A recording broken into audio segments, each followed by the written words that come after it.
A top SmackDown star is missing Royal Rumble 2022. Plus, an Impact star wins an ROH title.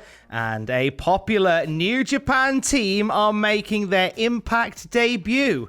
It's all in the wrestling news right now. Forgive me for doing this as we start, Andrew, because I know some people take great exception to a strong T. But I think I need one, as do WWE, because they are once again dealing with an injury on the blue brand, aren't they? They are indeed. So while appearing on G4's Attack of the Show on Thursday night, Woods revealed that he's out of action due to suffering a torn plantaris. Plantaris, one of the words that I don't know.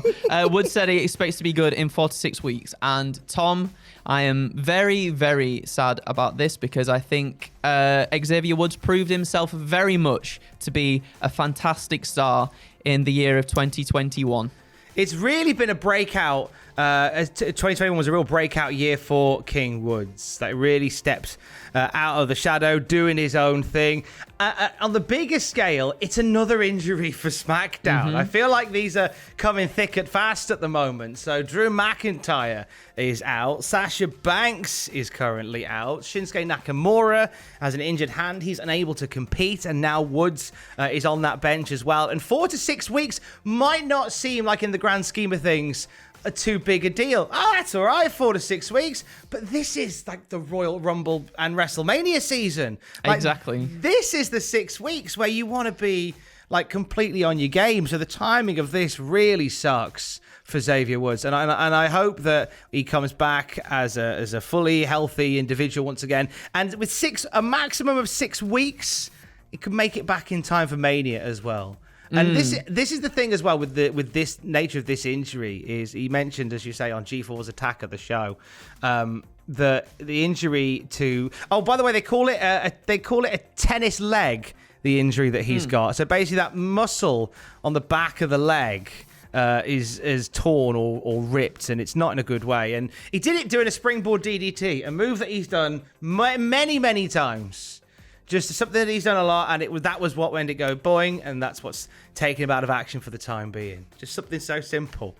It sucks. It's sad. It's and this he was my pick. He was my pick to win the Rumble as well. Really? He really was, because I mean, a lot of people might not agree with me, but I think it's hard not to see, as you were saying, him being such a breakout star in 2021, and I think it felt like Xavier Woods' time was starting to come, starting to shine, and I think it would have been fantastic maybe to see him get redemption for Big E at WrestleMania. Or I wanted, as I've said many a time, I wanted to see both Xavier and Big E challenge for the WWE Championship as well. I think that would have been really lovely to see. So it sucks, and I hope when he does come back, we can keep momentum behind Xavier Woods and we can build him up to be in that top spot soon, because Lord knows he absolutely deserves it. Absolutely, well and truly deserves it. Let's head over to Impact Wrestling. It was a busy night last night on the show that was taped on Monday. So if you avoided spoilers throughout the week, well done. We can tell you now that Deonna Purrazzo put her AAA Reina Championship up against Roxy's ROH Championship last night. And Deonna went and did it. She's a double champion again. She retained the AAA gold, and she is now the ROH Women's Champion as well. A good showing by both. The post-match, we had the invasion from Ring of Honor once again. Those dastardly ROH outcasts, Micah Maria Kanellis, Matt Taven, Vincent, and PCO running roughshod, beating down anybody and everybody that came near them. I'm enjoying the different levels of the ROH feud, the current story they've got going on there. I'm really enjoying the different levels of that. I think there's some fun to be had going forward.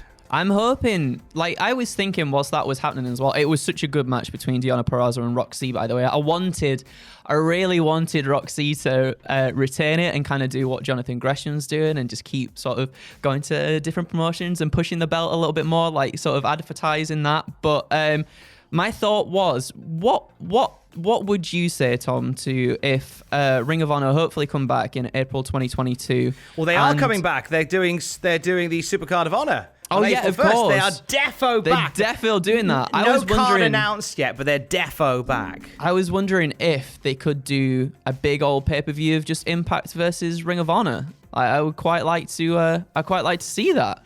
I like the idea of that as well. Actually, that's really nice.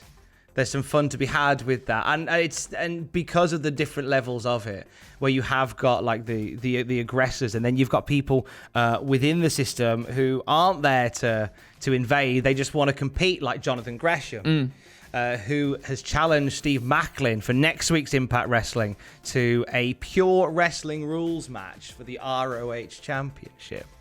So he wants to prove that Ring of Honor is all about wrestling with honor, hence why he's making it a pure wrestling match against Steve Macklin next week. That should be really, really good fun next week. Also next week, we get to see the in-ring return of Charlie Haas on Impact Wrestling. That I'm really excited for. He looks great, doesn't he? He does. Like, he's been doing really good stuff on the indies for so long now, and it's been a surprise that someone's not kind of just lapped him up, you know? So to see him in Impact, again, a company that's growing strength by strength, I think, recently, such a huge get, and to go straight for Josh Alexander as well. Ooh-wee, that's making a statement. There is a real statement being made there. Really up for that one.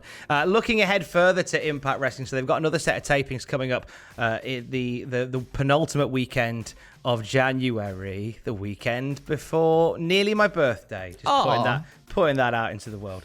And we're going to see some returns and some debuts on those tapings. So we mentioned earlier in the week that Switchblade Jay White is coming back to Impact Wrestling, and we can also confirm that making their debut from New Japan Pro Wrestling, we're seeing favourites of Sam Driver and the Cultaholic lads. So happy to see Tama Tonga and Tango Loa appearing for Impact Wrestling. The Gorillas of Destiny are coming to Impact, Andrew. Oh, that's really exciting. As you were saying, you know, I think when the lads went to Wrestle Kingdom, they met up with Tama Tonga and had a lovely drunken time with the man. But they're such a fantastic tag team, and you know, we've seen all these teasings of like Bullet Club faction, splits, and teasers of all these feuds within the faction too. And I'm hoping that we finally get, you know, Jay White,